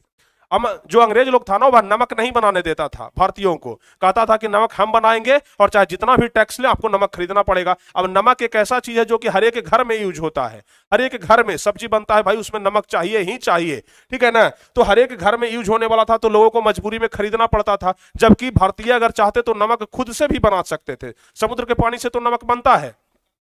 तो महात्मा गांधी ने नमक कानून को भंग किया और कहा कि नमक कानून तुम्हारा नहीं मानेंगे, हम खुद से नमक बनाएंगे। और इस प्रकार से क्या हुआ? सविनय अवज्ञा आंदोलन की शुरुआत हो गई। बताइए किसी को कोई दिक्कत? हाँ, चलिए भाई जल्दी से बता दीजिए। सर बिहार के कोने कोने में टारगेट बोर्ड का जलवा होगा, बिल्कुल होगा जी, ठीक है ना। हाँ, चलिए सर आपके मुंह से सुनना चाहते हैं जय श्री राम, जय श्री राम, समझ गए ना? जय श्री राम, ठीक है ना। श्री राम जी का नाम लेकर के हम किसी चीज का शुरुआत करते हैं, और जय श्री राम बोलने में हमें कोई तकलीफ नहीं है। तो सब लोग मिलकर के बोलेंगे जय श्री राम, हर हर महादेव, ठीक है। चलिए जी, शंखनाद हो चुका है, ठीक है ना, शंखनाद हो चुका है। अब युद्ध की तैयारी है, जीत उसी की होगी जिसका संघर्ष जारी है। तो संघर्ष छोड़ना नहीं है मेरे दोस्त, संघर्ष छोड़ना नहीं है। चलिए सविनय अवज्ञा आंदोलन हो गया ना, तो अब चलते हैं असहयोग आंदोलन के ऊपर, क्योंकि असहयोग आंदोलन जो है यह आपके परीक्षा के लिए मोस्ट वीपीआई है। असहयोग आंदोलन, ठीक है ना। असहयोग आंदोलन के बारे में हम चर्चा कर लेते हैं। तो असहयोग आंदोलन क्या है, जरा इसके बारे में आप लोग बताइए, ठीक है। असहयोग आंदोलन के बारे में जरा बताइए। सितंबर 1920 से फरवरी 1922 के बीच महात्मा गांधी तथा भारतीय राष्ट्रीय कांग्रेस के नेतृत्व में असहयोग आंदोलन चलाया गया था। कब चलाया गया था? सारे बच्चे बताइए कब चलाया गया था? सितंबर 1920 से फरवरी 1922 के बीच महात्मा गांधी के द्वारा भारतीय राष्ट्रीय कांग्रेस के नेतृत्व में असहयोग आंदोलन चलाया गया था। यह असहयोग आंदोलन सिर्फ इसलिए चलाया गया क्योंकि भारतीय लोग कह रहे थे कि हम किसी भी काम में अब तुम्हारा सहयोग नहीं देंगे, मतलब अंग्रेजों का सहयोग अब हम लोग नहीं देंगे, अब हम असहयोग करेंगे। क्या करेंगे? असहयोग करेंगे। और इसलिए असहयोग आंदोलन चलाया गया, जिसने भारतीय स्वतंत्रता आंदोलन को एक नई जागृति प्रदान की, भारतीय स्वतंत्रता आंदोलन को एक नई जागृति प्रदान की। जलियांवाला बाग नरसंहार सहित अनेक घटनाओं के बाद गांधी जी ने अनुभव किया कि ब्रिटिश हाथों में एक उचित न्याय मिलने की कोई संभावना नहीं है।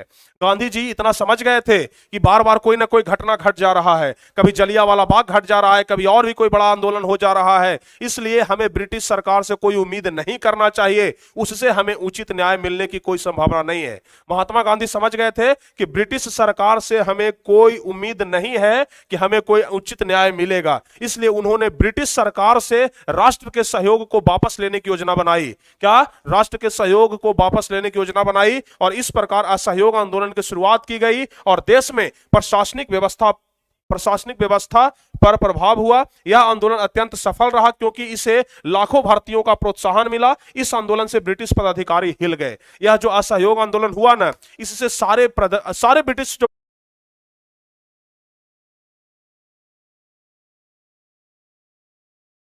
हाँ, चलिए जी सारे बच्चे जुड़िए, कुछ इंटरनेट का प्रॉब्लम चल रहा है सुबह से ही, ठीक है ना। सारे बच्चे चलिए फटाफट से जुड़ जाइए। हाँ, कोई अरे भाई कुछ लोग भागा भागी शुरू कर देते हैं तुरंत भर में। सारे बच्चे जुड़िए जल्दी से, सारे बच्चे फटाफट से जुड़िए। हमें तो भाई गर्मी आ गया अब हमें, ठीक है ना। अब थोड़ा जैकेट खोलते हैं हम। इंटरनेट फिर से भाग गया था।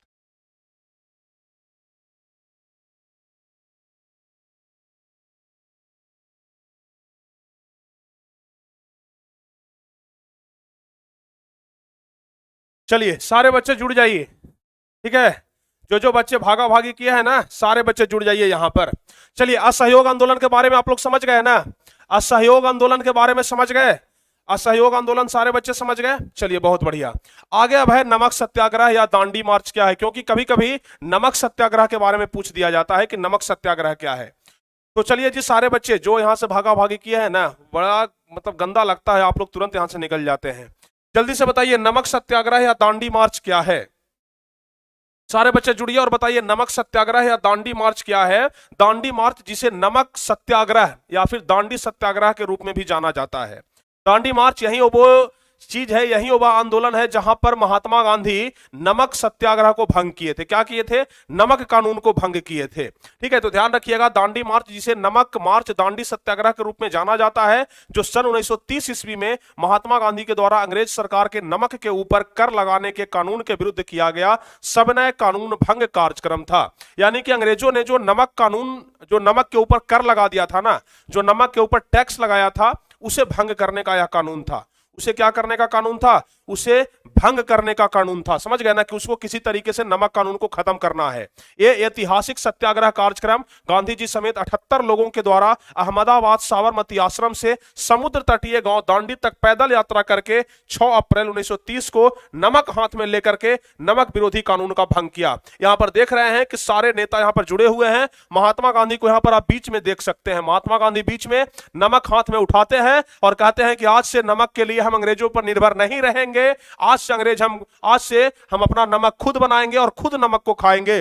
और यहां पर नमक बनाए हैं और नमक बना करके खुद का जो नमक है उसी का उपयोग किए हैं और नमक कानून को भंग किए हैं। ठीक है, तो यह ऐतिहासिक सत्याग्रह कार्यक्रम गांधी जी समेत 78 लोगों, ध्यान से समझिएगा, गांधी जी समेत 78 लोगों के द्वारा अहमदाबाद साबरमती आश्रम से समुद्र तटीय गांव दांडी तक पैदल यात्रा करके 6 अप्रैल 1930 को नमक हाथ में लेकर के नमक विरोधी कानून का भंग किया गया था। भारत में अंग्रेजों के शासनकाल के समय नमक उत्पादन और विक्रय के ऊपर बड़ी मात्रा में कर लगा दिया गया था। क्या लगा दिया था?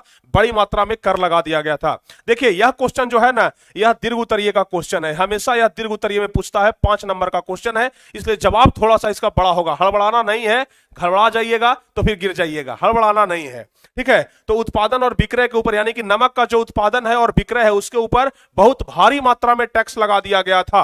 और नमक जीवन के लिए जरूरी चीज होने के कारण भारतवासियों को इस कानून से मुक्त करने और अपना अधिकार दिलवाने हेतु यह सविनय अवज्ञा का कार्यक्रम आयोजित किया गया था। क्योंकि नमक सबके लिए जरूरी है, कोई आदमी ऐसा नहीं है जिसके लिए नमक जरूरी ना हो, तो नमक भाई सबके लिए जरूरी है। इसलिए इस कानून को हटाना भी बहुत ही ज्यादा जरूरी था।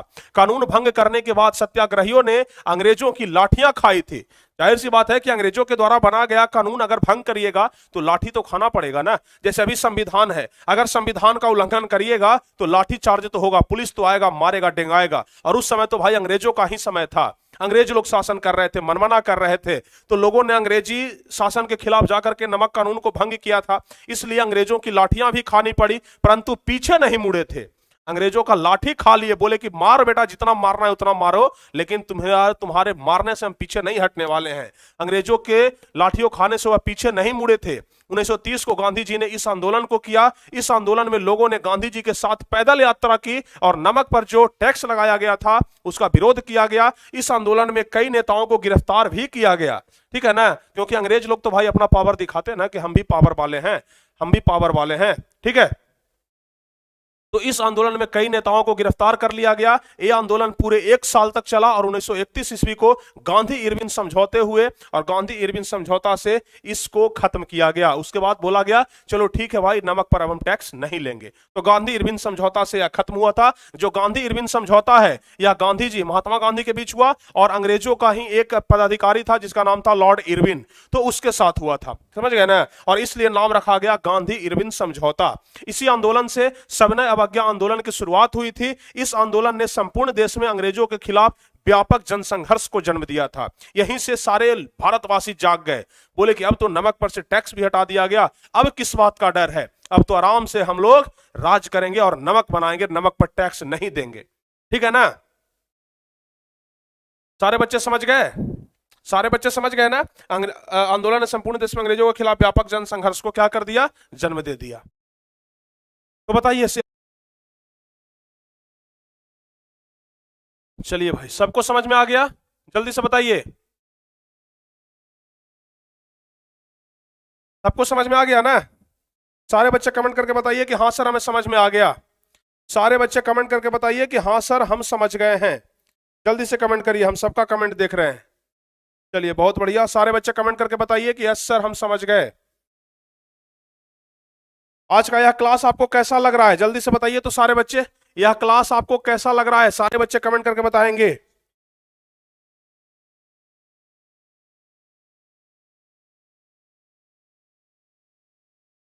सारे बच्चों को यह क्लास कैसा लग रहा है? जल्दी से बताइए। देखिए पढ़ाई तो सब लोग करते हैं भाई, लेकिन जो स्मार्ट वर्क करते हैं ना वही टॉपर बनते हैं। हार्ड वर्क तो सब कोई कर लेते हैं, सब लोग खूब पढ़ेंगे, खूब इतिहास पढ़ेंगे, इसमें सन एकदम याद करने में लगे हुए हैं, लेकिन जो इस प्रकार से पढ़ाई करेगा ना वो वही पढ़ेगा। एक बार में जितना आंदोलन हुआ उसको हम लोग देख लेंगे, ठीक है ना? अब यदि यह वाला वीडियो आप लोग देख रहे हैं तो इतिहास से संबंधित, आंदोलन से संबंधित जो क्वेश्चन पूछा जाएगा आपके परीक्षा में, वहां पर तो आप कम से कम नहीं फंसने वाले हैं। वहां पर तो हर एक चीज बना लेंगे, एक एक क्वेश्चन बना लेंगे, तो वहां पर आप कभी भी नहीं फंसने वाले हैं। तो देखिए यहां तक हो गया कंप्लीट। अब अगला क्या है? खिलाफत आंदोलन। यह सारे आंदोलन ऐसे हैं जिसका नाम चर्चा आप लोग पहले भी सुन चुके हैं। तो अगला क्या है जी? खिलाफत आंदोलन। तो यह आंदोलन के बारे में अब हम लोग पढ़ना शुरू करेंगे। अभी कितने सारे आंदोलन और पढ़ने हैं? कम से कम 3 4 आंदोलन और पढ़ने हैं। चारों के बारे में हम आपको अब पढ़ा देंगे, उसके बाद ही आपका यह क्लास खत्म होगा। तो चलिए खिलाफत आंदोलन के बारे में देखते हैं। इस आंदोलन की शुरुआत 1919 ईस्वी में तुर्की के मुसलमानों और अंग्रेजों के बीच हुआ था। यह जो खिलाफत आंदोलन था इसका शुरुआत हुआ था तुर्की के मुसलमानों के बीच और किसके बीच? अंग्रेजों के बीच में। ठीक है, सबसे पहला लाइन आपको यही ध्यान रखना है कि यह जो आंदोलन है इसका शुरुआत हुआ था तुर्की के मुसलमानों के बीच और अंग्रेजों के बीच, जिसमें तुर्की की बुरी तरीके से हार हो गई। क्या हुआ? तुर्की की बुरी तरीके से हार हो गई तथा तुर्की का खलीफा पद और ऑटोमन साम्राज्य है वह विघटित हो गया। समझ गए ना सारे बच्चे? तुर्की का जो खलीफा पद था, वहां के राजा को खलीफा बोला जाता था, समझ गए? और तो वहां का खलीफा पद हो गया, वहां के खलीफा को भगा दिया गया था, इसलिए सारे मुसलमान एकदम गर्म थे। समझ गए ना? तो तुर्की का खलीफा पद और ऑटोमन साम्राज्य विघटित हो गया। अंग्रेजों ने तुर्की के मुसलमानों के साथ काफी अत्याचार किया। यह सब जो अंग्रेजमन था यह तुर्की के मुसलमान के साथ भी बहुत जबरदस्त अत्याचार कर रहा था, खूब एकदम घोर अत्याचार कर रहा था। इस आंदोलन का नायक अली बंधु था। अली बंधु में 2 बंधु थे, ठीक है ना? यह जो आंदोलन यहां चल रहा था इसके 2 आदमी थे जो इसका नेतृत्व कर रहे थे, ठीक है ना? उस व्यक्ति का नाम था मोहम्मद अली और शौकत अली। हम आपको इतिहास में भी पढ़ाए थे। 2 व्यक्ति था, अली बंधु था जिसका नाम था मोहम्मद अली और शौकत अली। इस बात को लेकर के तुर्की के मुसलमान और भारतीय मुसलमान आपस में मिल करके अंग्रेजों का विरोध किया। अब तुर्की का मुसलमान कहा कि भाई हमसे अकेले तो ना हो पाएगा, भारतीय मुसलमान से सहायता लेना पड़ेगा। तो भारतीय मुसलमान से सहायता लेने के लिए भारत में चूंकि मुसलमानों का नेतृत्व कौन कर रहे थे? यह कर रहे थे मोहम्मद अली और शौकत अली। तो इनसे मिलते हैं और कहते हैं कि हमें सहायता की जरूरत है। दोनों अली बंधु बोले कि हम भरपूर सहायता करने के लिए तैयार हैं। समझ गए ना?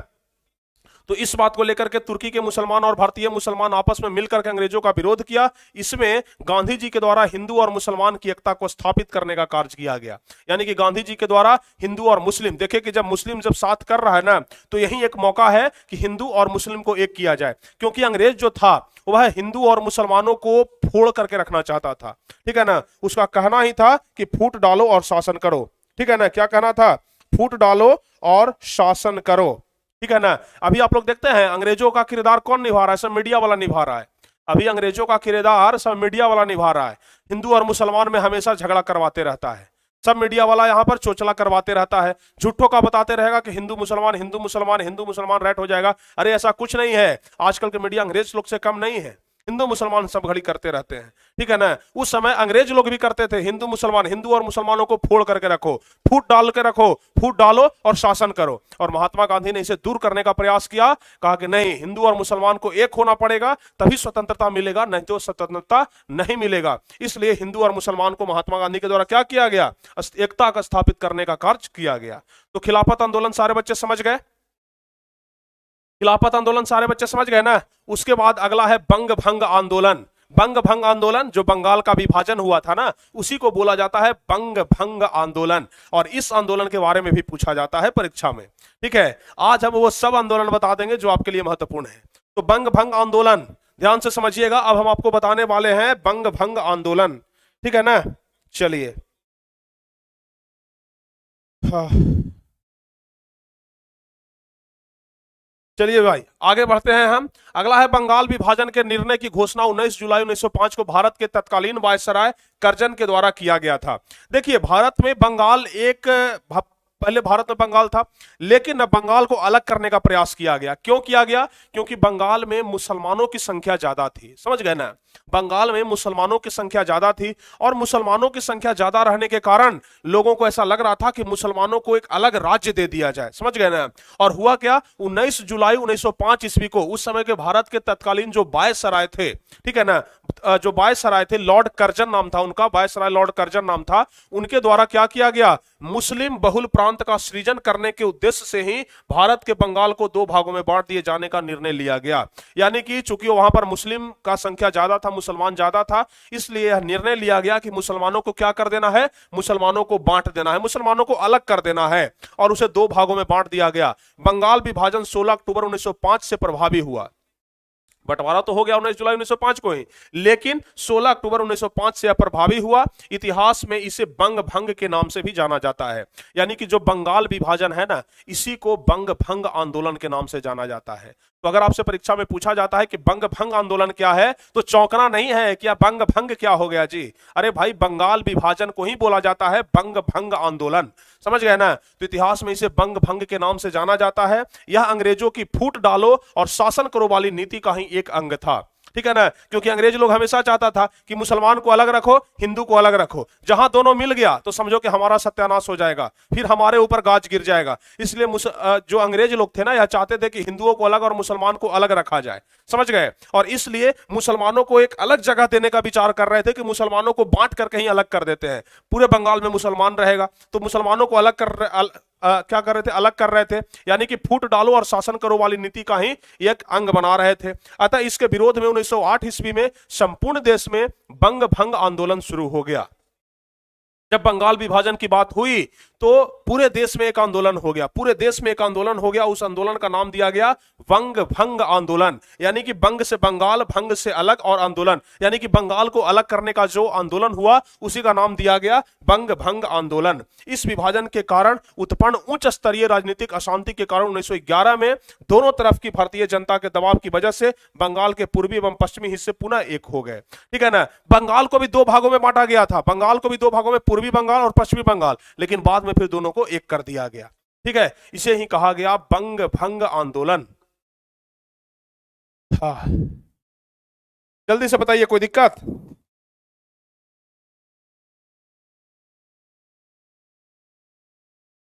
जल्दी बताइए, कोई दिक्कत है? सारे बच्चे कमेंट करके बताएंगे कहीं कोई दिक्कत है क्या? सारे बच्चे कमेंट करके बताएंगे, सारे बच्चे कमेंट करके बताइए कहीं कोई दिक्कत है। देखिए चौरी चौरा कांड, कौन है, एक स्टूडेंट पूछ रही है कि सर जी चौरी चौरा कांड कब हुआ था। चौरी चौरा कांड को लेकर के बहुत ज्यादा कंफ्यूजन है, क्योंकि चौरी चौरा कांड कुछ कहीं जगह पर आपको 4 फरवरी लिखा हुआ मिलेगा, कहीं पर आपको 5 फरवरी लिखा हुआ मिलेगा, समझ गए ना। लेकिन अगर आप लोग गूगल का विकिपीडिया देखते हैं तो वहां पर 4 फरवरी लिखा हुआ है। अगर आप गूगल का विकिपीडिया के अनुसार जाते हैं, क्योंकि विकिपीडिया को ज्ञान का खजाना कहा जाता है, गूगल पे विकिपीडिया में दिए गए सभी जवाब जो हैं, सभी जो उत्तर हैं, लगभग लगभग सही ही हैं। तो विकिपीडिया के अनुसार 4 फरवरी ही होगा, समझ गए ना। लेकिन कहीं कहीं पर 5 फरवरी भी देखने के लिए मिल जाता है, लेकिन ज्यादा बेहतर होगा 4 फरवरी ही बोले तो। यहां पर हम क्या लिखे थे, चौरी चौरा कांड में हम क्या लिख दिए थे, जरा एक बार देखना चाहेंगे हम। 5 फरवरी लिखे थे। अगर इसको 4 फरवरी कर लिया जाए ना तो यह ज्यादा बेहतरीन होगा। ऐसे 5 फरवरी भी कहना गलत नहीं होगा, लेकिन विकिपीडिया के अनुसार अगर आप चलते हैं तो 4 फरवरी भी आप कह सकते हैं, कोई दिक्कत होने वाला है नहीं, समझ गए। इच्छा है 4 फरवरी तो 4 फरवरी ही कर लीजिए, कोई दिक्कत नहीं है, ठीक है ना। चलिए, हाँ, क्या लिख रहे हैं भाई, हिरसू क्रिकेट शॉट। सर पिछले 7 दिन से यहाँ पर क्रैश कोर्स में कमेंट कर करके थक गए, लेकिन आप देखते ही नहीं है। ऐसा कोई तो बात है नहीं भाई, ऐसा तो कोई बात है नहीं कि हम नहीं देखेंगे आपका कमेंट। क्यों नहीं देखेंगे, आप हमारे छोटे भाई हैं, छोटे भाई का बात हम नहीं सुनेंगे तो और कौन सुनेगा जी। चलिए हो गया। अब देखते हैं फाइनली हम लोग नील विद्रोह। नील विद्रोह के बारे में जानते हैं ना, नील विद्रोह कहां से शुरू हुआ था, जल्दी से बताइए तो सारे बच्चे, सारे बच्चे बताइए नील विद्रोह कहां से शुरू हुआ था। नील विद्रोह कहां से शुरू हुआ था, जल्दी से बता दीजिए। नील विद्रोह कहां से शुरू हुआ था, सारे बच्चे बताइए। हम्म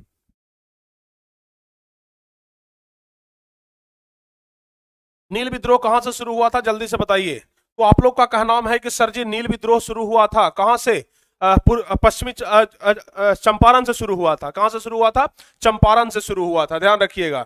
तो चंपारण में ही नील आंदोलन शुरू हुआ था, क्योंकि यहां पर अंग्रेज लोग दबाव बना रहे थे नील की खेती करने के लिए कि एकदम नील का खेती करना ही करना है, कम से कम 1 बीघा में 3 कट्ठा तो नील का खेती करना ही है। 3 कट्ठिया प्रणाली लगा दिया गया था। और नील एक ऐसा फसल है जिस खेत में एक बार लग गया उस खेत का पूरा उर्वरा शक्ति समाप्त कर देता है।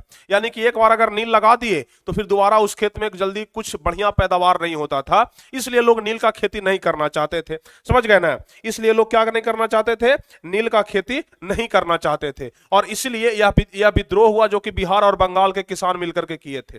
बिहार और बंगाल के किसान दोनों मिल करके किए थे, तो ध्यान रखिएगा, ठीक है ना। तो यहां पर भी महात्मा गांधी ही गए थे, राजकुमार शुक्ला के आह्वान पर गए थे। राजकुमार शुक्ला के द्वारा महात्मा गांधी को बुलाया गया कि आइए और हमारे किसानों को क्या करिए, बचा लीजिए, ठीक है ना। हाँ, ठीक है, चलिए सारे बच्चे बताइए।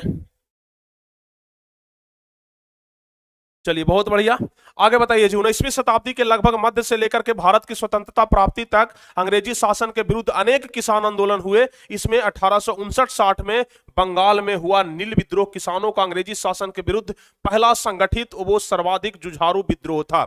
यानी कि विद्रोह तो ढेर सारे हुए, भारत में विद्रोहों का कमी नहीं था, क्योंकि अंग्रेज के खिलाफ हमेशा विद्रोह होते रहता था, ठीक है ना, हमेशा विद्रोह होते रहता था। लेकिन किसानों का जो सबसे बड़ा विद्रोह था, जो अंग्रेजों के खिलाफ सबसे पहला संगठित विद्रोह हुआ, वह हुआ नील विद्रोह, ठीक है ना, नील विद्रोह।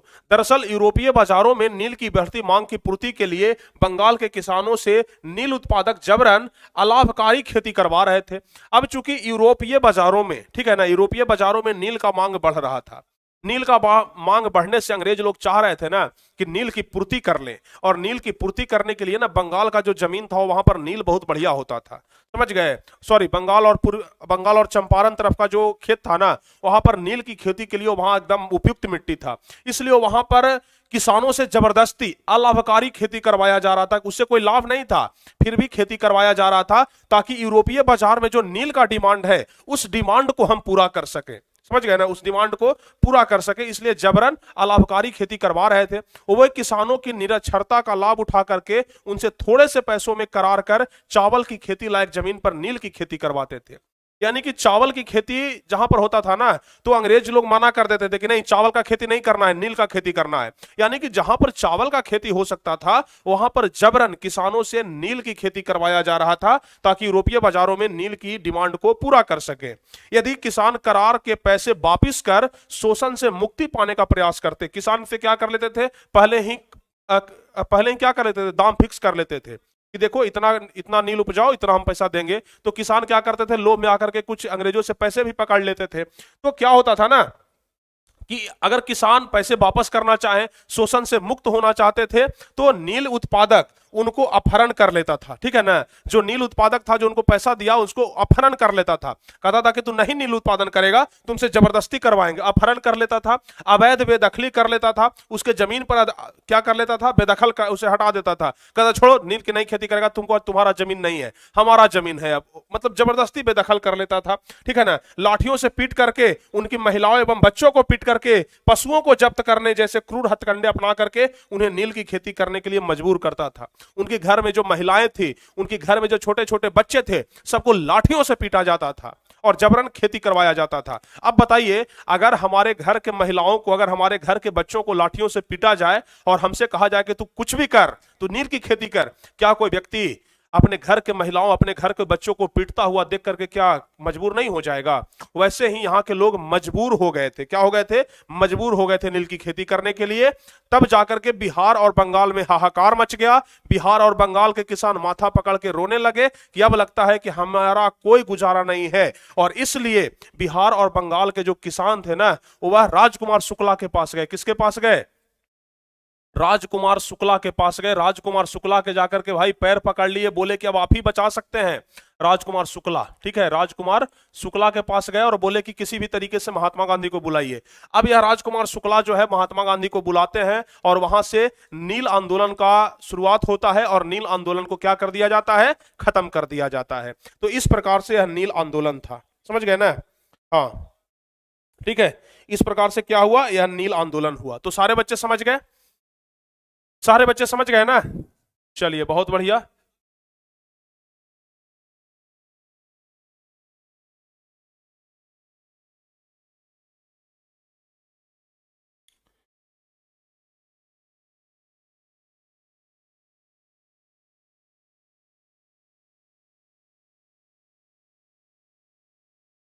चलिए, ओवन शॉट्स, एक बच्चा लिख रहा है कि सर आप ओवन शॉट क्यों नहीं करवाते हैं? क्या होता है ओवन शॉट? ओवन शॉट क्या होता है? एक ही दिन में आपको कोई पारंगत बनाने के लिए बोल देगा तो आप विश्वास कर लेंगे क्या? है? अरे बहुत सारे, देखिए हम आपको एक बात सीरियस बताते हैं, सारे बच्चे जरा समझने का प्रयास करिएगा। बहुत सारे चैनल वाले क्या करेंगे पता है? Oven shot revision. Oven shot क्या होता है रे भाई? एक दिन में तू पूरा सब्जेक्ट पढ़ा देगा क्या? एक दिन में पूरा पारंगत कर देगा, विद्वान बना देगा, और बच्चे क्या है उसी के पीछे भागते हैं। अरे नहीं, वैसा नहीं होना चाहिए। देखिए कहा जाता है कि बूंद बूंद से तालाब भरता है, समझ गए ना? बूंद बूंद से तालाब भरता है, बूंद बूंद से घड़ा भरता है। सुने हैं ना? है?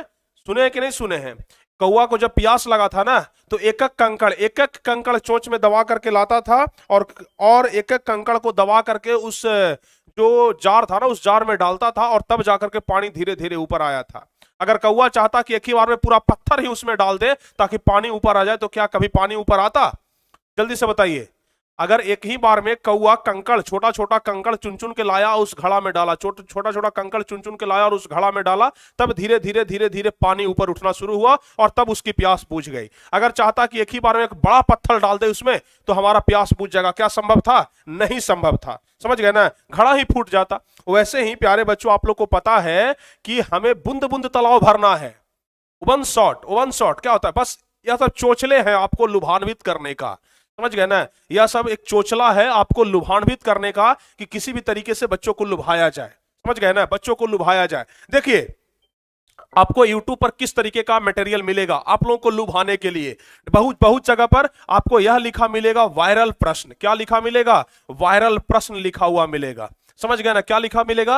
वायरल प्रश्न। थंबनेल पर सबसे ऊपर में ही लिखा रहेगा वायरल प्रश्न। आप लोग को लगेगा कि अरे लगता है कि प्रश्न वायरल हो गया क्या, और आप लोग क्या करेंगे? उसके पीछे भागना शुरू कर देंगे। और यह सब क्या है? चोचला है आप लोगों को फंसाने का। समझ गए ना? आप लोगों को फंसाने का एक चोचला है वायरल प्रश्न से। उसके बाद ओवन शॉट, ओवन शॉट, ठीक है ना? यह सब क्या है? चोचला है आप लोगों को फंसाने का। एक दिन में पूरा इतिहास खत्म, एक दिन में पूरा भूगोल खत्म, एक दिन में पूरा केमिस्ट्री खत्म, एक दिन में पूरा फिजिक्स खत्म।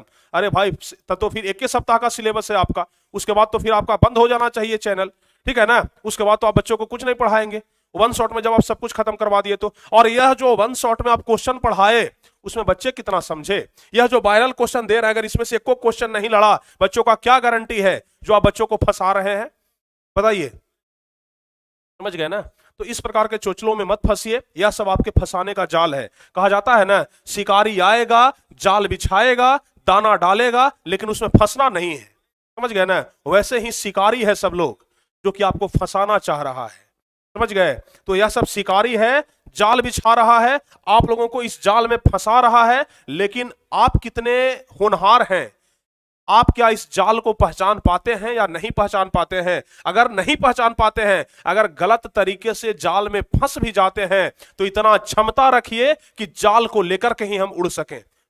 कबूतर का कहानी पढ़ा है ना, कि जब कबूतर जाल में फंस जाता है तो सारे कबूतर मिल करके गौर मीटिंग करते हैं कि चलो पूरा जाल को ही उड़ा कर ले चलते हैं। और क्या किया? सारे कबूतर मिल करके पूरा जाल को ही उड़ा लिया था। वैसे ही आप लोगों को यह हौसला रखना है कि पूरे जाल को हम लोग उड़ा सके, तब आप लोग इस जाल के आसपास भटकिए, वरना यह सब आपके फंसाने का जाल है। शिकारी आएगा, जाल बिछाएगा, दाना डालेगा, लेकिन उसमें फंसना नहीं है मेरे दोई, लेकिन उसमें फंसना नहीं है मेरे दोस्त। समझ गए ना? चलिए, चलिए भाई बहुत बढ़िया।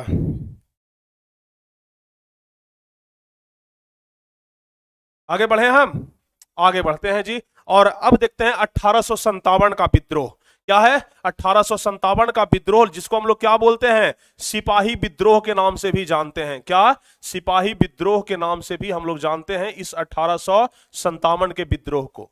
इस 1857 के विद्रोह को हम लोग सिपाही विद्रोह के नाम से जानते हैं। यह विद्रोह क्यों हुआ था बताइए?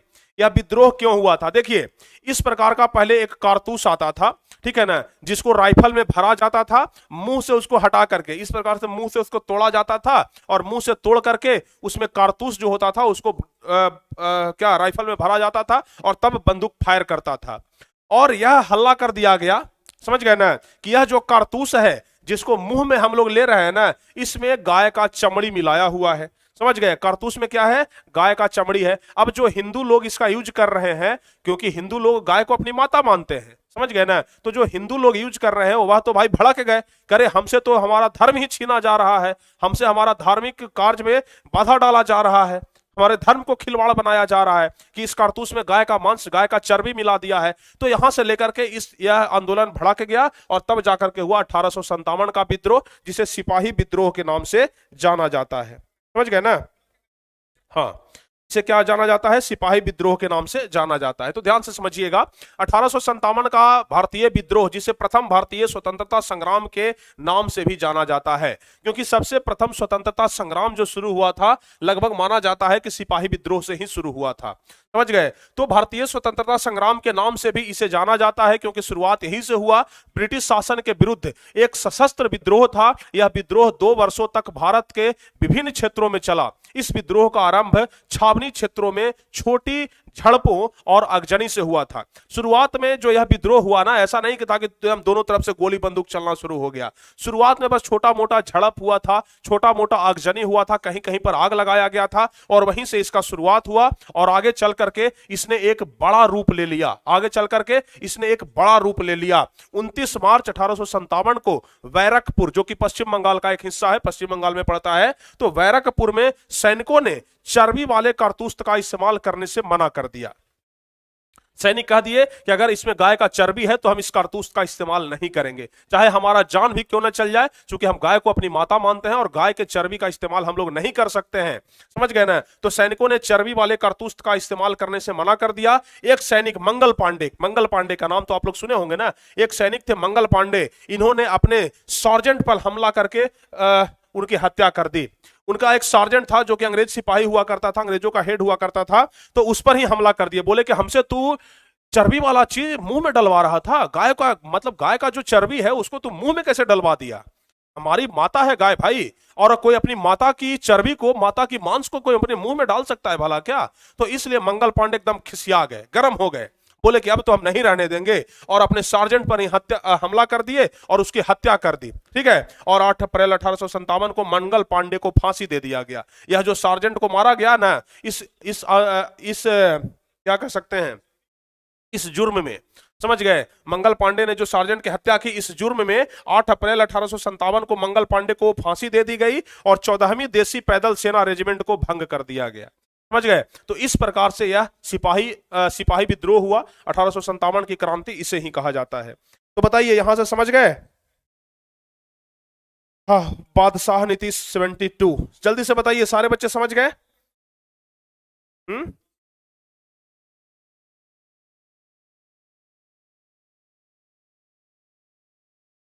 जल्दी से बताइए, सारे बच्चे समझ गए ना? अरे सृजन सार्जेंट एक वहां पर ये था, क्या उसको बोलते हैं, अंग्रेज सिपाही था, जो अंग्रेजों का हेड, जैसे जनरल डायर था, ठीक है ना, जो कि वायसराय हुआ करता था, वैसे ही एक पोस्ट था सार्जेंट का, उसी का हत्या कर दिया गया था। समझ गए ना? हाँ, अंग्रेजों का हेड हुआ करता था एक रेजिमेंट का, उस रेजिमेंट का जो हेड था ना, उसी को हत्या कर दिया गया, जो कि कारतूस सब प्रोवाइड करवाता था। समझ गए ना? क्योंकि कारतूस में गाय का चर्बी मिलाया गया था, तो इसलिए सैनिक लोग उसका यूज करने से मना कर दिए थे। तो 1857 का विद्रोह आप लोग समझ गए? 1857 का विद्रोह आप लोग समझ गए ना? चलिए, तो अगर इतना समझ गए हैं तो एक और विद्रोह के बारे में हम आपको बताते हैं। सिर्फ एक और विद्रोह बचा हुआ है, नाम क्या है? चिपको आंदोलन। एक और आंदोलन बचा हुआ है, नाम है चिपको आंदोलन, जो 1970 में हुआ था। ठीक है, ठीक है। अब हम आपको चिपको आंदोलन के बारे में जरा बता देते हैं। चलिए भाई, चिपको आंदोलन के बारे में बता देते हैं कि चिपको आंदोलन आखिर है क्या। तो ध्यान से समझिए, चिपको आंदोलन एक पर्यावरण रक्षा का आंदोलन है। चिपको आंदोलन जो था एक पर्यावरण रक्षा का आंदोलन था, क्योंकि यह आंदोलन वृक्षों को बचाने के लिए उत्तराखंड के टिहरी गढ़वाल जिले में सुंदरलाल बहुगुणा के नेतृत्व में चलाया गया था। आपको तो पता ही होगा सब कुछ। तो चिपको आंदोलन एक पर्यावरण रक्षा का आंदोलन था। यह भारत के उत्तराखंड राज्य, तब उत्तर प्रदेश का यह भाग हुआ करता था। जिस समय यह चिपको आंदोलन हुआ था उस समय उत्तर प्रदेश का ही भाग हुआ करता था, लेकिन अभी वर्तमान में यह उत्तराखंड में चला गया है। समझ गए? सारे बच्चे मिलकर के एक बार वीडियो को लाइक करिए। वीडियो को लाइक नहीं हो पा रहा है आपसे, जल्दी से आप लोग वीडियो को लाइक करिए तो जल्दी से। जल्दी से सारे बच्चे मिलकर के वीडियो को लाइक कर दीजिए। सारे बच्चे मिलकर वीडियो को लाइक करिए तो। और हाँ, एक चीज आपसे कहना चाहेंगे कि 1 जनवरी आने वाला है और 1 जनवरी तक एक खुशखबरी आपको देना है। वह है टारगेट बोर्ड का अपना जो परिवार है वह 6 लाख का हो जाएगा। समझ गए ना? तो आप लोग को यह पूरा करके दिखाना है। आप लोगों को यह पूरा करके दिखाना है कि 1 जनवरी तक हर हाल में अपना परिवार 6 लाख का हो जाना चाहिए। समझ गए ना? 6 लाख का अपना परिवार होना चाहिए। आपको याद होगा अभी भी कि शिक्षक दिवस के दिन हमारा 5 लाख पूरा हुआ था। याद है ना? शिक्षक दिवस के दिन हमारा 5 लाख पूरा हुआ था। और नए साल के शुभ अवसर पर यानी कि 1 जनवरी के दिन 6 लाख अपना पूरा होना चाहिए। समझिए कि शिक्षक दिवस से लेकर के अभी तक में 1 लाख लड़के हमारे साथ जुड़ गए। कितनी खुशी की बात है, कितनी खुशी की बात है कि शिक्षक दिवस से लेकर के अभी तक 1 लाख लड़के हमारे साथ जुड़ चुके हैं। खुशी की बात है। आप लोगों का स्नेह है, आप लोगों का प्यार है कि लाखों बच्चे भरोसा दिखा रहे हैं सिर्फ 1-2 महीने के अंदर में ही। समझ गए ना? 2 महीने 2.5 महीने के अंदर में 1 लाख बच्चे जो हैं हमसे जुड़ रहे हैं, हमारे पर भरोसा दिखा रहे हैं। तो यह कितनी खुशी की बात है, बताइए? खुशी की बात है या फिर नहीं है? सर जी, नील का खेती का अर्थ क्या होता है? समझ में आया। धान की खेती का अर्थ क्या होता है? गेहूं का खेती का अर्थ क्या होता है? गेहूं एक फसल है, धान एक फसल है। धान की फसल को उपजाना धान का खेती कहलाया। वैसे ही नील एक फसल है, नील की खेती को उपजाना क्या कहलाया? क्या कहलाया? अरे भाई, जो कपड़े में नील डाला जाता था ना, वही नील का खेती। खेत में उपजता है वह सब। समझ गए ना? कोई केमिकल से नहीं बनता है, खेत में उपजता है। तो उसी नील का खेती किया जाता था। समझ गए? इसमें समझना क्या है?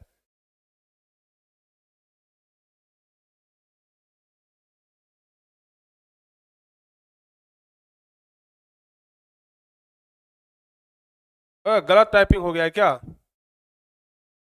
यहाँ पर 1972 होगा जी। समझ गए ना? यहाँ पर थोड़ा गलत मिस्टेक टाइपिंग हो गया है, इसको आप लोग सुधार कर लीजिएगा। यहाँ पर 1972 होगा, ठीक है? यहाँ पर क्या होगा? 1972 हो जाएगा। इसको आप लोग सुधार कर लीजिएगा। यहाँ पर भी मिस्टेक हुआ है, 1972 होगा, क्योंकि यहाँ पर 1972 ईस्वी में हुआ था ना। क्या हुआ था? 1972 ईस्वी में हुआ था। इसको सुधार कर लीजिएगा, ठीक है? यहाँ पर भी सुधार कर लीजिएगा आप लोग, ठीक है? चिपको आंदोलन कब हुआ था? 1972 ईस्वी में हुआ था, ध्यान रखिएगा। तो सारे बच्चे मिलकर के बताइए, 1 जनवरी तक 6 लाख का अपना परिवार होगा ना? हाँ या ना? जल्दी से बताइए। हम तो कोशिश में है कि परीक्षा खत्म होते होते कम से कम 7 लाख का अपना परिवार होना चाहिए, कम से कम 7 लाख। समझ गए ना? लेकिन 1 जनवरी तक कम से कम 6 लाख का तो हो जाना चाहिए।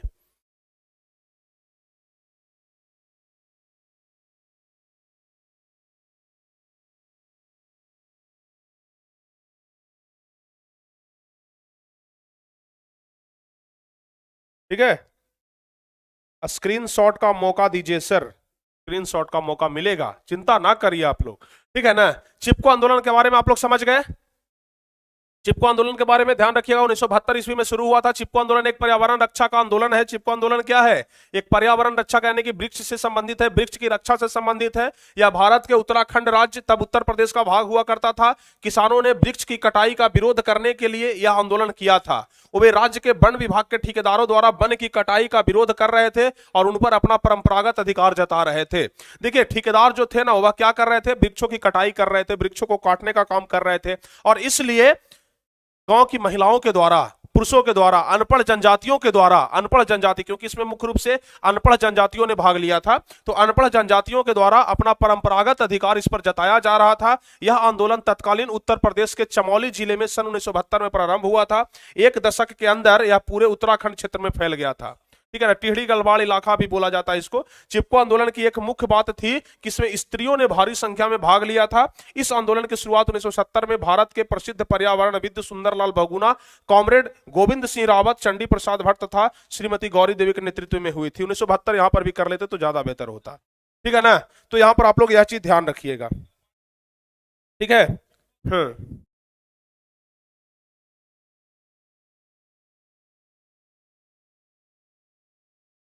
सारे बच्चे लिख रहे हैं कि सर जी भरोसा रखिए, हर हाल में हो जाएगा।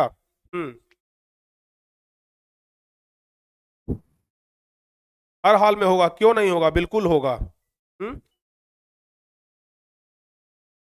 बिल्कुल होगा, ऐसा कोई बात ही नहीं है कि नहीं होगा, हर हाल में होगा। समझ गए ना? तो सारे बच्चे मिलकर के कमेंट करिए एक बार। सारे बच्चे मिलकर के कमेंट करिए कि सबका यहां पर हो गया कि नहीं हुआ। जल्दी से सारे बच्चे मिलकर के कमेंट कर दीजिए। सारे बच्चे मिलकर के कमेंट करिए, हो गया या फिर नहीं हुआ।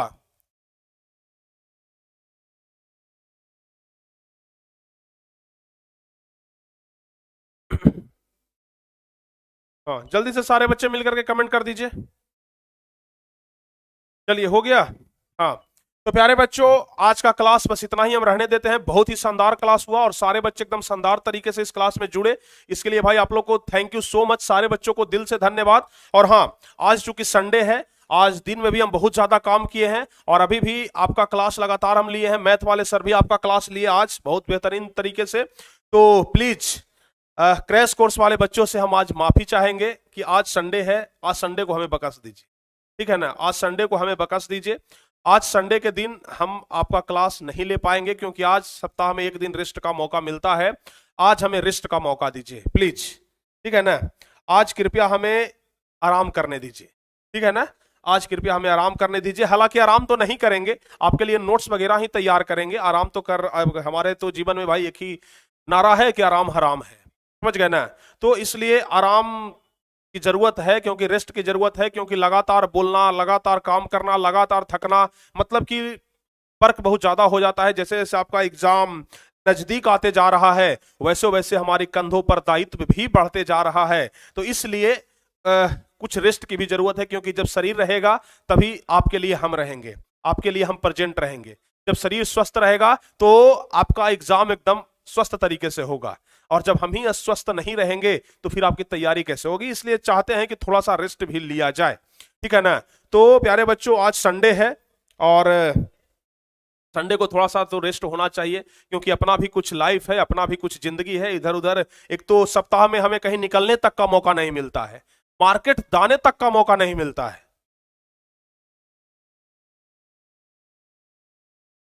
है ना? तो मार्केट जाने तक का भी हमें मौका नहीं मिलता है, यही बात है।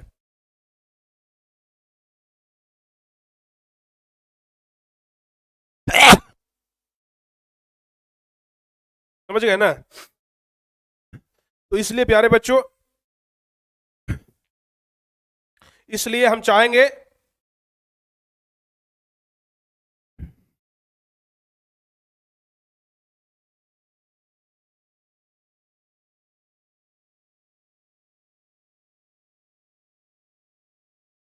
हाँ, तो प्यारे बच्चों, इसलिए आज चाहते हैं कि आज हमें रेस्ट दिया जाए। उम्मीद करते हैं कि आप लोग हमें इजाजत देंगे इस बात का। लेकिन सारे बच्चे पहले स्क्रीनशॉट ले लीजिए। बहुत सारे बच्चे स्क्रीनशॉट के लिए बोल रहे हैं। सारे बच्चे भाई स्क्रीनशॉट ले लीजिए आप लोग। चलिए, यहां से आप लोग स्क्रीनशॉट लेना शुरू करिए। ठीक है, यहां से आप लोग स्क्रीनशॉट लेना शुरू करिए अगर स्क्रीनशॉट लेना चाहते हैं तो। अगर स्क्रीनशॉट लेना चाहते हैं तो फटाफट से आप लोग स्क्रीनशॉट ले लीजिए। ठीक है, चलिए जल्दी से स्क्रीनशॉट आप लोग ले लीजिए फटाफट से।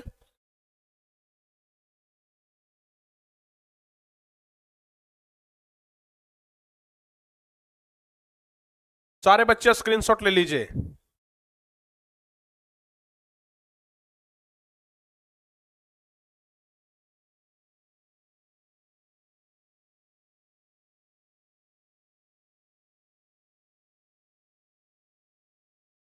हो गया।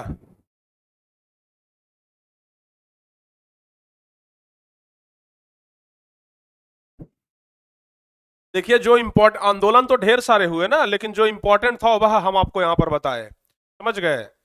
मोपला विद्रोह ये सब भी हुआ था, लेकिन जो आपके लिए इम्पोर्टेंट है, जो आपके परीक्षा के लिए इम्पोर्टेंट है, वह हम आपको बता दिए। पढ़ने के लिए तो आप लोग कुछ भी पढ़ सकते हैं। चलिए सारे बच्चे स्क्रीनशॉट ले लिए।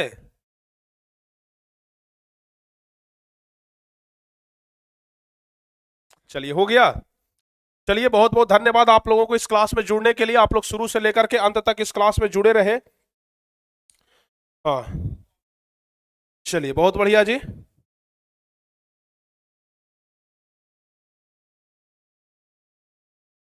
क्रैश कोर्स वाले ग्रुप में पीडीएफ मिल जाएगा। पीडीएफ मिल जाएगा क्रैश कोर्स वाले ग्रुप में। आप लोग चाहे तो इसका प्रिंट करवा सकते हैं, ठीक है ना, प्रिंट करवा सकते हैं,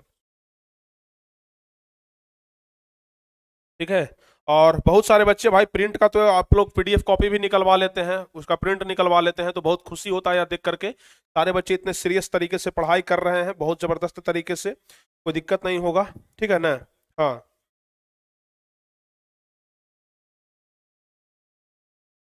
बिल्कुल। एक बच्चा कमेंट कर रहे हैं टीम माफिया गेमिंग करके हैं, बोल रहे हैं कि सर जब आप छोटे भाई मानकर हमें पढ़ाते हैं तो हम छोटे भाई का फर्ज फर्ज बनता है कि 6 लाख जरूर पूरा कर देंगे।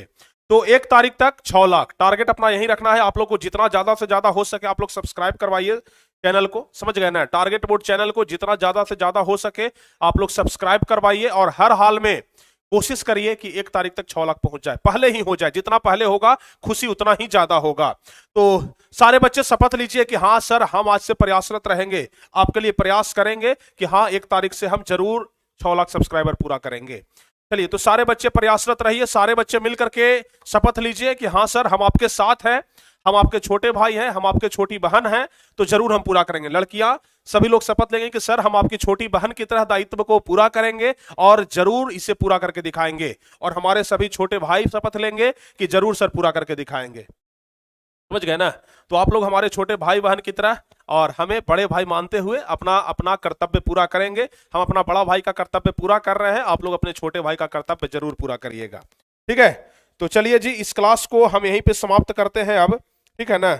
मैथ होगा या नहीं, मैथ वाले सर जब यहां से पढ़ा करके गए ना तो उसी टाइम बोल रहे थे सर अब हमसे नहीं पढ़ाया जाएगा, अब हम थक गए, अब हम थक गए हैं। तो बताइए जब इतना आदमी थक जाए तो फिर कैसे जबरदस्ती पढ़ाई नहीं ना होता है।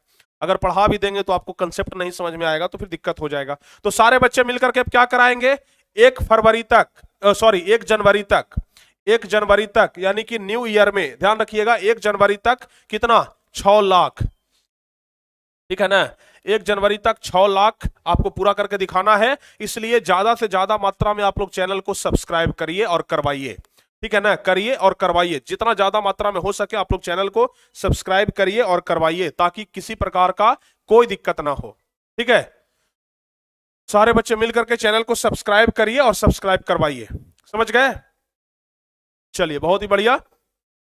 तो सारे बच्चे मिलकर के चैनल को सब्सक्राइब करेंगे और सब्सक्राइब करवाएंगे, और इस प्रकार से आप लोगों को यही टारगेट दिया जाता है कि 1 जनवरी तक आप लोग हर हाल में 6 लाख अपना परिवार पूरा करेंगे, और टारगेट बोर्ड का जो अपना परिवार है वह 1 जनवरी तक 6 लाख का होना चाहिए, समझ गए ना। इसलिए आप लोग जितना आप लोग कर सकते हैं कर लीजिए। और प्यारे बच्चों आप लोग वीडियो को फटाफट से लाइक कर दीजिए, आप लोग फटाफट से शेयर भी कर दीजिए। अब हम इस क्लास को यहीं पे समाप्त करते हैं और फिर मिलते हैं अगले क्लास में। तब तक के लिए जय हिंद, धन्यवाद।